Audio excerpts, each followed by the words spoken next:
Everyone. I'm doing great. Thank you for asking. I apologize. It's windy here. Just in case you didn't know, I actually typically record these on Wednesday and then they go live on Thursday, but there's a storm brewing right now, I think. So this week I wanted to do a little something a little different and bring in one of my good friends. He's one of the most encouraging men that I know. I am often astounded by the wisdom that he has and that he shares with people, and the way he loves his family and the way he loves people. So today we're going to bring him in. I'm actually recording this on Zoom. We're going to bring him into this little meeting here. And yeah, we're just going to chat about some encouraging things that he's seen over the past few months during all this time, and with COVID and all the things. So without further ado, with no further ado, I don't know what that word is. Welcome. I'm going to bring in Scott LoMurray, the man, the myth, the legend, Scott LoMurray. Letting him in now. There he is. Scott, how are you, my friend?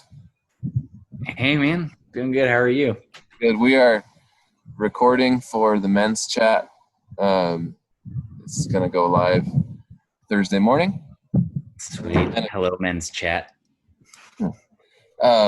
I just kind of prepped everybody that's watching this, both of them, and told them that, we just want to talk about encouraging things. And I said that you're one of the most encouraging people I know, and that you have a lot of wisdom, and I love watching the way you love your family and, blah, blah, blah, sweet things like that. So I really talked you up, so I hope you're good. Thanks for setting the bar for me. Anytime. Really, I just think people are probably sick of seeing me and hearing me. That's probably true. Probably very true. You are much better at sharing your heart than I am. And so I wanted to ask you a couple questions.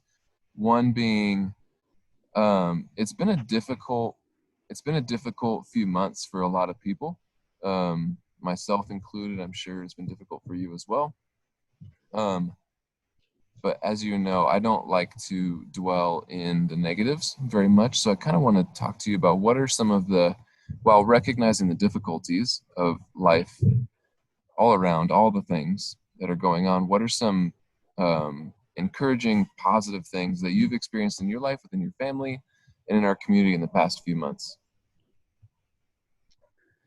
Yeah. Good question. I think, when I think personally and like in my own life and family, I think about, I don't know if you can hear that. Kelsey is spraying things loudly with a hose. Tell Kelsey it's men's chat time. This is not. I think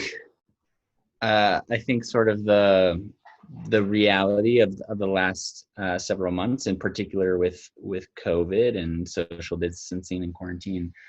I think it exposes a lot of big emotions and stress and things in people's lives, mine included. Running a small business, trying to keep my team employed, and trying to figure out how we do our work in a new reality, new space. I think it brings up a lot. But I've also found like some sweetness in that season as well, in terms of, for me, like, I think just trying to practice gratitude and mindfulness, and in particular, I think I've got young kids, and they don't really know what's going on. They know coronavirus and they know, some of those things, but they're kids, and so they're just living their lives. And so I think just trying to be aware and notice and take in the way they are in the world has been really healing and grounding for me when I come home from what has been one of the most stressful seasons of my life. Like, just to see them living their lives in I think maybe a truer way has been inspiring. And then, I think it puts a lot of things in perspective as well, right, around what's important and what's valuable. And And I think in a lot of ways, I've actually been pretty inspired as a culture, as a society, as a global community, that I really believe strongly we're all in this together, in terms of what's going on in our world and what we're all experiencing, and seeing the way that we've kind of rallied to meet the moment. And there's certainly cases of that not happening, that can be frustrating, but also a lot of sacrifice and a lot of people coming together to collectively sacrifice to help others, has been really inspiring. And then I think the more recently, like the Black Lives Matter and movement and protests around the murder of George Floyd and Breonna Taylor and Ahmaud Arbery and countless other names. I think I remind myself, in terms of watching what's been going on, like this is what progress looks like. And actually there's been some encouragement for me in seeing my community, white community, waking up to some racism and to understanding our role in it, and some of what we need to do to start fixing things. And so while it's heavy and it's hard, and I'm finding that to be a pretty encouraging thing as well, though, is seeing that that's long overdue, but much needed, for sure. Yeah. So probably a little more long-winded answer than you're looking for, but those are some of the things that popped into my mind. I am looking for anything you're wanting to say. So I'm not looking for anything specific. This is also just kind of an excuse for me to talk to you, because we haven't talked much lately because we've both been so crazy busy. And I'm like, well, if we're going to talk, maybe we'll just do it about something important and then broadcast it all over the internet. There you go. That was just kind of my thoughts. But that's awesome. Thank you for sharing that. Yeah. What, in the past few weeks, has there been anything different with the Black Lives Matter movement that you've considered? I guess, where have you kind of stepped into the listening, understanding, learning part of kind of our role in that, and how has that impacted you and kind of the way you interact with your family even? Yeah. It's a big question, I know. with probably not a super clean answer, because it's an evolving thing, right? And it's Absolutely. a complicated and nuanced thing. But I think for me, like what you said, like it's a tension, right, between shutting up and listening and learning and unlearning. I think is an important part of it. That there's a lot to learn, but there's also a lot to unlearn, about the way we've been socialized and the way we've grown up and the way we've experienced the world, through a certain set of circumstances, and a lot to learn from other people. But then there's a tension and a balance there of that silence, and just shutting up isn't actually what's probably needed. We need to talk about it with our families, with our friends, with our community, our church. White supremacy is a white people problem, and we have to be involved in the solution, and we have to dismantle it. And so I think that's the tension, right? Is like we can't just listen. We have to listen and learn and unlearn and talk and counter that. But I think also for me, I think the anti-racist framing is really helpful for me. The idea of being anti-racist, that it's being anti-racist doesn't mean that you're free from racism, but it means that you're confronting it where you see it, including in yourself, and that's an ever-evolving, ongoing kind of thing, right? That you're not going to one day be done in that process, and that I think creates an element of safety, that having like a growth mindset of like, yeah, wherever you are, just continue and start doing the work. no matter how woke you are or thought you are, or never heard that word or whatever it is. Like, I think being able to engage in those conversations and engage in that learning, and even just acknowledge your own uh, discomfort or defensiveness or confusion, or like, those are all really good places to start, or That, continue. that's what I was going to add. Is like that. Those all sound like real great starting spots for growth. I thought, I can't think of a single time when I in my life where I've done like a big growth moment where it wasn't painful, where it didn't come from something that like either someone said something to me and I was like, oh, you are right, you're right, and then I had to kind of recognize that in myself. So I think Yeah. you're totally right on that. And being, you know, releasing yourself from like being perfect isn't the goal, right? And certainly like color blindness isn't the goal, right? That's Absolutely not.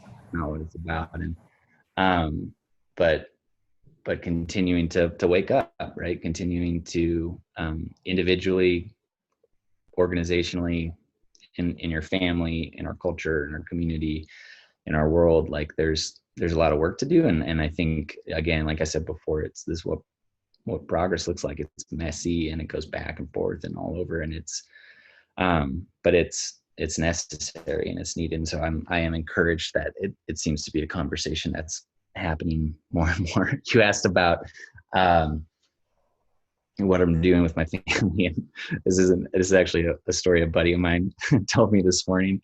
One of the guys that works with me, he was trying to have this conversation, like, and teach his kids. And so, so he told one of his daughters, like, she's got naturally curly hair, and he's like, kids with curly hair don't get dessert tonight, like trying to make a point, and she Oh just man. loses it and just starts. He's like, "Oh shoot, that's not what I meant." But A little I mean, bit. I think it raises a good point, right? Like, how do we talk about that with our kids? And I think the reality is also, there's memes going around, right, that says it's a privilege to learn about racism rather than experience it, right? And Black families don't have the luxury of not talking to their kids about race, right? And I think even just stumbling through and struggling to find the words and figure out, like, all right, what's landing and what's not. And it's not like okay, well, let's check that box, like we talked to our kids about it at dinner tonight. I like, how are we integrating that into the way we parent, and the way we engage in conversation as a family, and continuing to have that dialogue and that conversation. And because I think that's such important work, right? That's where we see generational change and culture change Absolutely. happening Yeah, in the work. I'm curious to the people that are still watching this, all three of you, if There's you, nobody I watching this. know there's nobody, put in the comments if you're willing to, how maybe what's changed in your family dynamic with all this, if you're willing to do that. I'd love to read that and maybe spark some conversations with you guys. I had a really sweet moment with Elliot the other day. I was actually it was Katie's moment, but it was really sweet for me. We were in the car and Katie was in the back sitting with Elliot, and I was kind of listening to music up front, and I like overheard Katie and Elliot having a conversation, and Katie was showing Elliot a video of protesters and the police dancing together. I mean, she's 5, so obviously we're careful about what we're showing her videos of.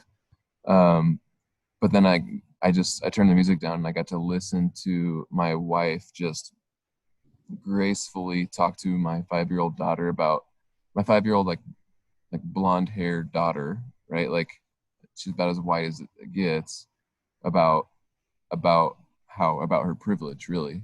And it was just such a sweet moment, and that's not a conversation that I don't think would have happened without all of this. So it's really hard, and it's great to see um, family growth with us as well. And I don't bring this up by accident. This chat is geared towards men, even though lots of people seem to be watching it, that men and women. But we as men are geared to lead, right? And that's kind of why I wanted to talk about these things, the encouraging things and the hard things, is because avoiding them isn't leading. Avoiding isn't leading successfully, anyways. Leading somewhere, but it's going to be not great if you're avoiding hard topics. So, Yeah. I mean, I would push back a little bit, and I don't think just because we're men, we're geared to lead. I I think, and I know that's not what you're saying, but I think we're all leading in our own lives, right, and in our own spheres of influence, and absolutely, um, yeah, and women, men, children, like we're all leading and learning from each other. But I take your point of like stepping into um, there's a time to follow and listen, like we said earlier, and I think that that's a really important element of what we need to do right now is follow and yeah, listen, but also in our own spheres and in our own world, and with one another, with our families. Like, yeah, how are we leading that conversation in ways that are, that's yeah, our it's family, a dance. our little Uh, spheres is mostly what. Oh, we just broke up really bad for a minute. I couldn't hear you for a second, and I thought you were not talking, and then all of a sudden it went, and I think it caught like up. caught up. I Yeah, really you're profound. it was something so good. Yeah, I mean, you're spot on. I was more referencing our spheres where we're able to lead, like our families. And honestly, Katie leads me more than I lead her most of the time, but that's just because she's amazing and I'm not that awesome. But I agree. thank you so much. Well, great. I think so. Joe's always told me to keep it under 11 minutes, and I'm sure we're about there. But yeah, I just want to say thank you for joining me tonight. Or actually joining me this morning. It's Thursday morning at 9 o'clock. Oh, okay, great. Um, The sun rising yeah, behind. that's the sun, and it's a dark morning today. So, anyways, thank you, Scott, for joining me. Thank you. Trying to go back to this so we can see. There we go. Yeah, appreciate your time. Appreciate your insight and your wisdom. And I hope I get to see you in person soon. Thanks, man. It's good to All see right. you. Thank you, brother. All right. Thank you, everybody, for watching. Appreciate you for taking a look and listening. Feel free to comment below. Yeah, look forward to reading those.